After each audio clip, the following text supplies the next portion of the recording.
Yeah, I know, right? I always walk over here just because it's like 2 inches down. Gives you just a little bit more room. But it kind of opens up once we get past the, a whole foot taller. Right there.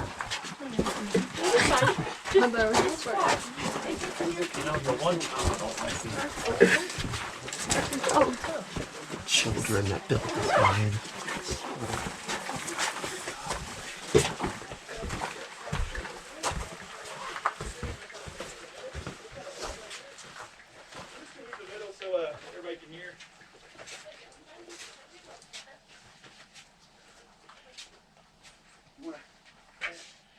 Anyway, so this is our mine portal. Right now we're going in from south to north. Up ahead of us, so just as that granite peak is lower down there, that's one of the spaces we'll kind of dip down and watch our heads.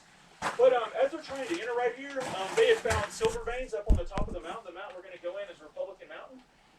When they found the silver veins, when they did their core samples and they assayed it, which is you determine how much silver's in a ton, some of the better core samples came back like 200 to 400 ounces a ton.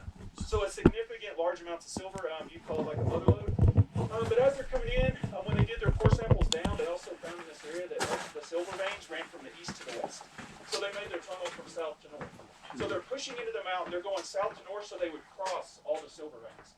So when they would cross them, miners would push to the east, miners would push to the west, they'd send their ore to the center, it would go out our portal door and go down to the mill, because silver has to be highly processed to get what you see in your jewelry. We'll see a silver vein up ahead, and you'll be really surprised that that's what silver looks like. It's AG on the periodic table. It stands for argentiferous galena, which is just fancy Latin for silver and lead. Where you find silver, you'll find lots of lead, magnesium, stuff like that, and that's why you get the gray color to the tail pilings. If you're in a gold mine and you go in and you're pulling all the blast rock out and stacking it up, you'll see a lot of orange and yellow colors. That's because copper, gold, and iron are all usually found together, so it gives that kind of tint. So you can kind of look at mines and tell kind of what they're mining just by the tail pilings out front. But this area here wasn't as solid as the area just ahead of us. This area was some granite, some loose rock, some hard rock. So they had to build this support structure for it because up above us is a very steep slope and gravity's going to do what gravity does. Stuff rolls down. This area wasn't stable, so they put in our timber sets. These are new, but all the old ones still exist in here. So they would put the sides in. These are all trees from the mountain back behind us. If you look at pictures of this area during this time period, which is 1870 to 1897, which this mine was running, those mountains are scalped clean all the way up to tree line. There's no trees on them at all. And these are some of those trees. They'd mill them down to like 12 by 12. They put the header on top, and then what's up above that, that's what you just rode in on. Those are railroad tracks. So they would take like a 14-pound sledgehammer. They would bang those railroad tracks in up above the header.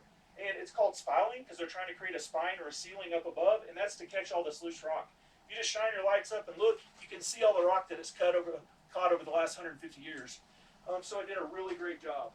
So they put in a timber set, clean underneath, repeat, until they get just ahead of us, which is what's called the ball face, and it's solid, dense silver plume granite. So in an arch formation, that will support itself, but this zone right here was not so much like that. As we leave here, you'll notice a difference like in acoustics. In here, wood, etc., absorbs voice and vibration. Once we're inside the granite mountain, it's like echo, echo, echo. So you can imagine like what dynamite would have sounded like going off in here. Or some of the equipment we're going to see was extremely loud. They say you could hear it running outside the portal. So the best of hearings most of these miners did not have. I'm going to go ahead and go to the front. This is one of the lower spots. You'll just tip your head, and we'll keep going straight on in, and we'll actually be inside Republican Mountain.